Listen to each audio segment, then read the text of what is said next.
Guys, welcome back to our video. എങ്ങനെയുണ്ടായിരുന്നു നിങ്ങളുടെ Valentine's day ഒക്കെ? സോ ഞങ്ങൾ ഇന്ന് വാലൻറ്റൈൻസ് ഡേ ആയിട്ട് ഞാനും എൻ്റെ ഫ്രണ്ടും കൂടി ഒന്ന് പുറത്തൊക്കെ പോയി കേട്ടോ. അപ്പോൾ നമ്മുടെ 8 പോയിൻ്റ് ആർട്ട് കഫേയിൽ നമ്മളുടെ ഈ മൺപാത്രങ്ങളുടെയൊക്കെ ഒരു എക്സിബിഷൻ നടക്കുന്നുണ്ടായിരുന്നു. എനിക്ക് എന്താണെന്ന് അറിയത്തില്ല, ഈ സാധനങ്ങൾ ഭയങ്കര ഇഷ്ടമാണ് കേട്ടോ. അങ്ങനെ ഞങ്ങൾ രണ്ടും കൂടി നേരെ അങ്ങോട്ടേക്ക് പോയി. കുറേ വെറൈറ്റീസ് ഉണ്ടായിരുന്നു. ചട്ടി ഉണ്ടായിരുന്നു, പോട്ട് ഉണ്ടായിരുന്നു, ഇതുണ്ടോ ചപ്പാത്തി ഉണ്ടാക്കുന്ന സാധനം കൊള്ളായിരുന്നു കേട്ടോ. അത്യാവശ്യം വലിയ റേറ്റ് ആയിട്ടൊന്നും ഇല്ല. പിന്നെ കുറേ ഇങ്ങനത്തെ ഗണപതി പോട്ട്സൊക്കെ ഇഷ്ടം പോലെ ഉണ്ട് കേട്ടോ.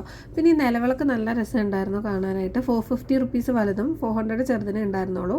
പിന്നെ ഇതേപോലത്തെ കുറേ ജഗ്, പിന്നെന്താ ഭരണി പോലത്തെ പോട്ടുകൾ. പിന്നെ ഇത് അത്യാവശ്യം വലിയൊരു ചട്ടിയായിരുന്നു. നമുക്ക് ചീനിയൊക്കെ വേവിക്കാനൊക്കെ പറ്റിയിട്ടുള്ള ഒരു ചട്ടിയായിരുന്നു.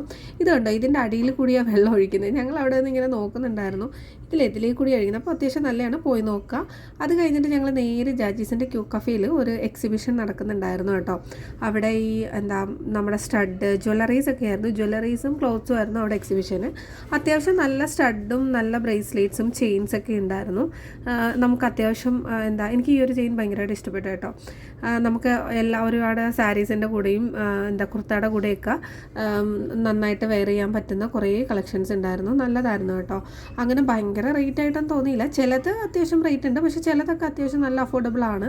പിന്നെ നല്ല കുർത്തയും അതേപോലെ തന്നെ നല്ല സാരീസൊക്കെ ഉണ്ടായിരുന്നു കേട്ടോ.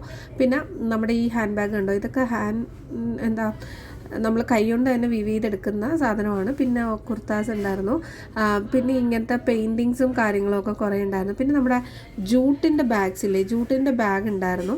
അതിൻ്റെ കുറേ കളക്ഷൻസ് അവിടെ ഉണ്ടായിരുന്നു കേട്ടോ. അത്യാവശ്യം നല്ലതായിരുന്നു, നിങ്ങളൊന്ന് നോക്കുക. പിന്നെ ഈ ഒരു കാറുണ്ട്, നന്നായിട്ടുണ്ടായിരുന്നു കേട്ടോ. നല്ല വെയിറ്റും ഉണ്ട് കേട്ടോ അതിന് നല്ല. പിന്നെ ഞങ്ങളവിടെ നേരെ വാലൻറ്റൈൻസ് ഡേക്ക് എന്ത് ഗിഫ്റ്റ് കൊടുക്കും എന്നിങ്ങനെ പറഞ്ഞിട്ട് നോക്കി പോയിട്ടുണ്ടായിരുന്നു. അപ്പോൾ ഞാൻ വാച്ച് മേടിക്കാമെന്നൊക്കെ പറഞ്ഞിട്ടാണ് പോയത്. പിന്നെയും എപ്പോഴും വാച്ചാണ് കൊടുക്കുന്നത്. പൊടിക്ക് ആപ്പാട് ഇഷ്ടമുള്ള 2 കാര്യങ്ങൾ, ഒന്ന് വാച്ചും ഒന്ന് പെർഫ്യൂമും. അപ്പം ഞാൻ അവിടെ ചെന്നപ്പോൾ ഈ ഒരു പെർഫ്യൂം കണ്ടു. സംഭവം കൊള്ളാം, അത്യാവശ്യം സ്മെല്ലൊക്കെ ഉണ്ട്, മേടിച്ചു. എന്നിട്ട് പൊടിക്ക് കൊണ്ടുവന്ന് കൊടുത്തിട്ടോ. ഭയങ്കര സർപ്രൈസ് ആയി പോയി. കയറി വന്നപ്പോഴത്തേക്ക് ഞങ്ങൾ ആദ്യമേ ഓടിക്കയറി വന്നിട്ട് കതവിൻ്റെ ബാക്കിൽ ഒളിച്ചു നിന്നു. എന്നിട്ട് അച്ഛനും മക്കളും കൂടി അത് വന്നിട്ട് എന്താ നോക്കുക കേട്ടോ. പൊടി പെർഫ്യൂം ആണെന്ന് ഒട്ടും എക്സ്പെക്റ്റ് ചെയ്തില്ല. ഇത്രയും വലിയ ബോക്സൊക്കെ കണ്ടപ്പോൾ വേറെന്തോ ആണെന്ന് വിചാരിച്ചിട്ടൊക്കെയാണ് തുറന്നത്. നല്ല സ്മെല്ലായിരുന്നു കേട്ടോ. അങ്ങനെ അതൊക്കെ കഴിഞ്ഞിട്ട് ഞാൻ അവിടുത്തെ TV കണ്ടുകൊണ്ടിരിക്കാൻ നേരം എനിക്കുള്ള ഗിഫ്റ്റ് എടുത്തിട്ട് വന്നു. ഞാൻ ഒട്ടും പ്രതീക്ഷിച്ചില്ല. ഞാൻ വിചാരിച്ചു ഒന്നും മേടിച്ച് കാണത്തില്ല എന്നൊക്കെ വിചാരിച്ചു. അങ്ങനെ എനിക്കൊരു കാർഡും നല്ലൊരു ഗിഫ്റ്റും ഒക്കെ തന്നിട്ടുണ്ടായിരുന്നു. അപ്പോൾ അതൊക്കെ എടുത്ത് അൺബോക്സ് ചെയ്തൊക്കെ നോക്കി.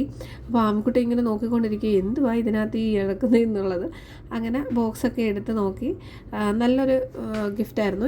ഇതിൻ്റെ വേറൊരു ടൈപ്പ് സാധനമായിരുന്നു കേട്ടോ എനിക്ക് കഴിഞ്ഞ വെഡിങ് ആനിവേഴ്സറിക്ക് ഗിഫ്റ്റ് ചെയ്തത്. പിന്നെ ഞാൻ വീട്ടിൽ തന്നെ ഒരു ക്യാൻഡിൽ ലൈറ്റ് ഡിന്നർ സെറ്റ് ചെയ്തു. ക്യാൻഡിൽ ലൈറ്റ് ഡിന്നർ എന്നൊന്നും പറയാൻ പറ്റത്തില്ല. പൊറോട്ടയും ചിക്കൻ ഫ്രൈയും മേടിച്ചിട്ടുണ്ടായിരുന്നു. പിന്നെ നമ്മൾ പൈനാപ്പിൾ ടപ്പാച്ച ഉണ്ടാക്കിയില്ലേ, ആ സാധനം ഇതുവരെ ടേസ്റ്റ് ചെയ്ത് നോക്കിയില്ലായിരുന്നു. ഫ്രിഡ്ജിൽ തന്നെ വെച്ചേക്കുമായിരുന്നു. അപ്പോൾ ആ സാധനവും എടുത്തിട്ട് ഞങ്ങൾ ഫുഡ് കഴിക്കാൻ നേരം വെച്ചു. അപ്പോൾ ഹാപ്പി വാലൻറ്റൈൻസ് ഡേ.